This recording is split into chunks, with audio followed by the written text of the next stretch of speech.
Guys, flex ko lang yung mga alaga kong crabs. Yan, sa aquarium natin. Ito pa isa. Yan. Dalawa lang sila. Yung isa.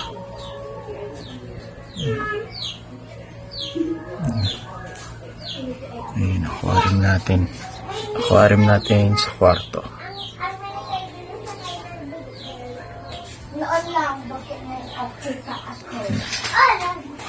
Ang ating unting planted aquarium sa kwarto.